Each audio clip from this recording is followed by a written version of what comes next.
Listo, vamos a empezar, chicos, el curso de personal social. ¿Ya? Vamos a continuar con este gran cuento que es la historia del Perú. ¿Ya? Entonces, vamos a entrar en una etapa en la que va a aparecer el guano y el salitre. Y ustedes se preguntarán, ¿qué es? Pues ahora vamos a resolver sus dudas. Ya, primero colocamos la fecha. Ah, hoy es Miss, miércoles. Dime, hijo. esto es de personal, ¿verdad? Sí, estamos en personal social. Ok. Ya, muy bien. Ya, entonces, como vemos aquí, ya dos imágenes, ¿cierto? Hay unas personas que están cargando en sacos algo, están cerca al mar, y en la parte baja, ya, si se puede apreciar en esta parte baja de esta pequeña loma en donde ellos están ahí cargando este costal, vemos como aves, ¿no? Muchas aves ahí amontonadas. Esas aves son las que ven aquí al lado derecho, ¿ya? Estas aves. Estas aves se llaman aves guaneras. ¿Qué pasaba? Pues que el guano que ellas Bueno, que producían ya fue un elemento muy importante para las ventas ya y para el crecimiento económico del Perú. Ya recuerden que ya estamos independizados, ya se sucedió incluso la consolidación, ya con la capitulación de Ayacucho, ya pasaron muchos años, estamos más o menos alrededor de 1840, y aparece esto, ya que muchos países ya estaban necesitando este guano, ya este guano era el excremento de estas aves, ya que se acumulaban, ¿y para qué servía? Pues para abonar la tierra, ya servía para la actividad agrícola. Y muchos países europeos y otros países querían esto y nosotros teníamos esto. Así que fue una época en la que había mucha exportación de este guano, ¿ya? ¿Y qué sucede? Pues a la par, pues sucede que aparece uno que otro presidente por ahí, como siempre los presidentes, ¿no? Aparecen con unas ideas diferentes. Y vamos a ver qué presidentes son las que aparecen en esta etapa del guano y del salitre, porque también vamos a conocer qué es el salitre. A ver, vamos a hacer una pequeña línea de tiempo, ¿ya? La parte de arriba, ya no la vamos a copiar porque va a ser parte de la explicación que les voy a dar, ¿ya? Esta zona de aquí. Ya vamos a copiar la línea de tiempo. Ya, les dije que estábamos más o menos en el año de 1840, ¿cierto? Más o menos por el año de 1845 aparece un presidente llamado Ramón Castilla. Ya este presidente Ramón Castilla pues hizo muchas acciones a favor en pro del Perú, ¿ya? Liberó a los esclavos, ¿ya? Tuvo mucho interés por el crecimiento económico del país, ya con él, pues se empezó a exportar el guano. Como nos dice acá, ya más o menos en 1850, ya más o menos en 1850, pues el Perú se convierte en el primer exportador mundial de guano. Imagínense, miren, éramos el primer exportador mundial de guano. ¿Ya? ¿Por qué? Porque antes de eso, ¿qué es lo que exportábamos nosotros? Nada. ¿De dónde obteníamos entonces nuestras ganancias? ¿No? ¿De dónde el Perú se sustentaba? Pues de las aduanas, ¿no? De lo que traían de otros lugares y tenían que pagar las aduanas, ¿no? Este pago por los productos que traen del exterior o por lo de ¿mis los que escribo? salen. Sí, vamos tomando notas en nuestro cuaderno, así como está esta línea de tiempo. Y también del tributo indígena, ¿ya? Porque aún existía esta población que tenía que pagar un tributo, que tenían que pagar por más que era su propia tierra, ellos tenían que pagar todavía una suma de los que ellos lograban recolectar. Pero más o menos en este año, en 1850, es donde el Perú descubre este guano, que era muy rico en guano, y el salitre, ¿ya? Entonces se convierte en el primer exportador mundial, llega a exportar a Europa, ¿ya? A distintos países de Europa, a Estados Unidos, ¿ya? Y a otros países más, ¿ya? ¿Y qué sucede? Pues que empiezan a aparecer ciertos personajes, ya, militares, ya, que dicen pues que no están contentos con el gobierno y la forma de gobernar de ese presidente. Y empieza a haber golpes de Estado.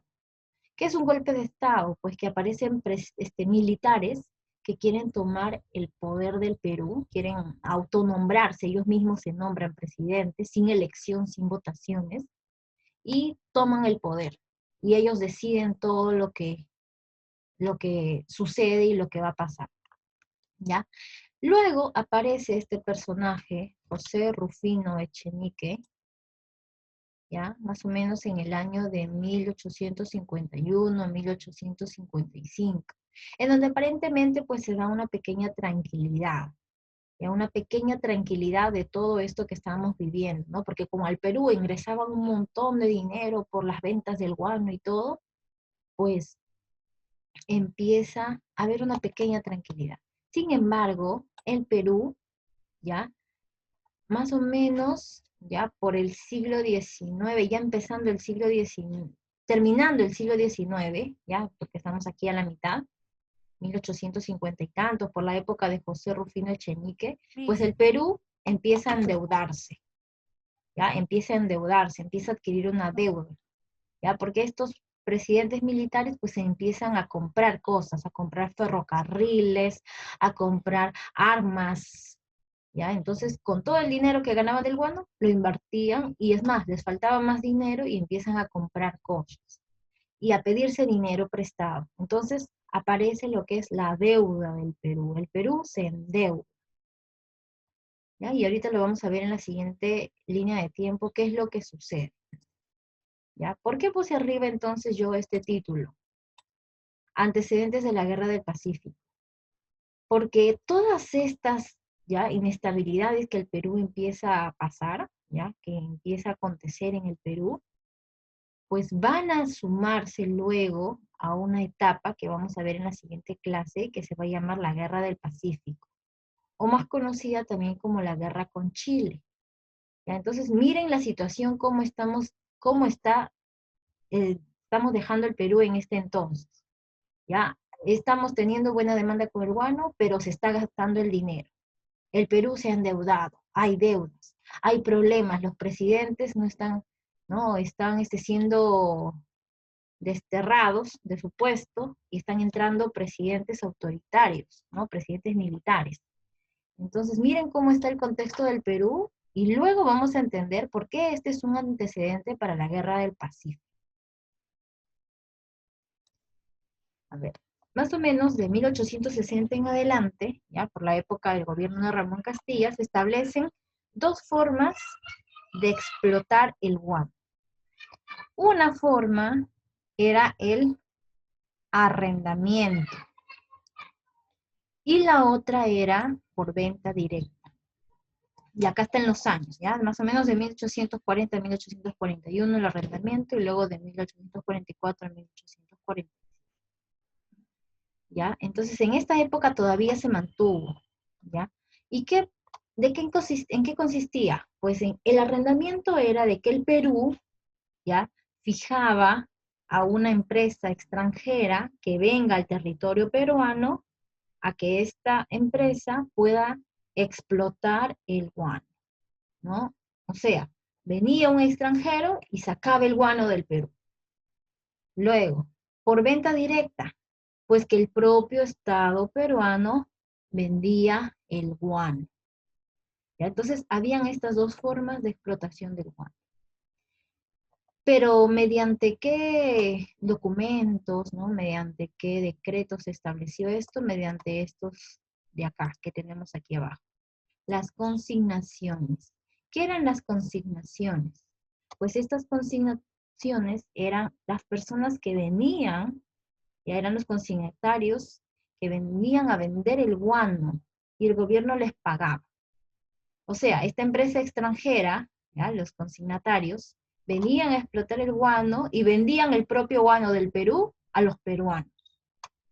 ¿Ya? Y luego, la Casa de Dreyfus. ¿Qué sucede aquí? ¿Ya? Es un acuerdo comercial en donde se acepta que se venda 2 millones de toneladas de guano en 6 años. ¿Ya? Entonces, imagínense, miren, este tipo de contratos y este tipo de comercios que se hacían en ese entonces, ¿ya? Y pues estaba explotando todo el guano que podía, ya que se podía, todo el guano que se podía explotar se estaba explotando. ¿Qué sucede después? Pues aparece el gobierno de José Val. Ya más o menos, ya terminando este gobierno del personaje José Balta, pues la explotación del salitre, ya recuerden que estamos en la época del guano y del salitre, la explotación del salitre empezó a crecer. Ya, entonces, esta explotación estaba hecha a cargo, ya se realizaba por tanto empresas nacionales, empresas peruanas, como empresas extranjeras. ¿Ya? Por ejemplo, la Casa Dreyfus era una empresa extranjera que firmó este contrato de vender 2 millones de toneladas de guano por 6 años. Luego, en este año, ya este año va a ser muy importante, 1872 a 1873, ya pues el Perú, imagínense después de todo lo que sucedió, ¿cómo terminó en estos años? Pues más endeudado, ya no había ganancias, estaba en déficit, que es un término que utilizan muchos económicos, ya estaba en déficit, no generaban tantos ingresos para el país, entonces económicamente no le estaba yendo bien al Perú. Miren, a los pocos años de haberse dado la independencia, ¿no? Estamos en 1872, más o menos unos 40 y tantos años pasaron, ¿no? Casi 50 años, medio siglo, y miren cómo le estaba yendo al Perú. Entonces, todo esto, esta inestabilidad económica, luego vamos a ver otras causas más, van a formar parte de los antecedentes a la Guerra del Pacífico, que vamos a ver en la siguiente clase. Ya esta inestabilidad que tenía el Perú, todos estos problemas, encima va a haber otro pequeño ya suceso con Bolivia, ya van a generar que Perú entre a una guerra. Ya, así que terminamos de tomar nota para prepararnos para las preguntas, ya, de verdadero o falso.